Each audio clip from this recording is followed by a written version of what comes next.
ബംഗാൾ ഉൾക്കടലിലെ ന്യൂനമർദ്ദം തീവ്ര ന്യൂനമർദ്ദമായി ശക്തി പ്രാപിച്ചു. വീണ്ടും ശക്തി പ്രാപിച്ച് അതിതീവ്ര ന്യൂനമർദ്ദമായി മാറും. അറബിക്കടലിൽ പടിഞ്ഞാറൻ കാറ്റ് മണിക്കൂറിൽ 55 കിലോമീറ്റർ വരെ വേഗതയിൽ ശക്തി പ്രാപിക്കാൻ സാധ്യത. കനത്ത മഴയിൽ പത്തനംതിട്ട ജില്ലയിലെ മണിമല നദിയിൽ ഓറഞ്ച് അലർട്ട് പ്രഖ്യാപിച്ചു. കോട്ടയം ജില്ലയിലെ മീനച്ചിൽ, കോഴിക്കോട് ജില്ലയിലെ കോരപ്പുഴ, പത്തനംതിട്ട ജില്ലയിലെ അച്ചൻകോവിൽ എന്നീ നദികളിലും ജലനിരപ്പ് ഉയർന്നതിനാൽ ജാഗ്രതാ നിർദ്ദേശം നൽകി.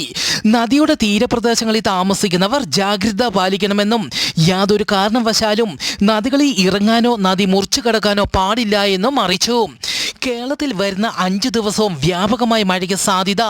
അതിതീവ്ര മഴയ്ക്ക് സാധ്യതയുള്ളതിനാൽ ഇന്ന് 8 ജില്ലകളിൽ റെഡ് അലർട്ട് പ്രഖ്യാപിച്ചു.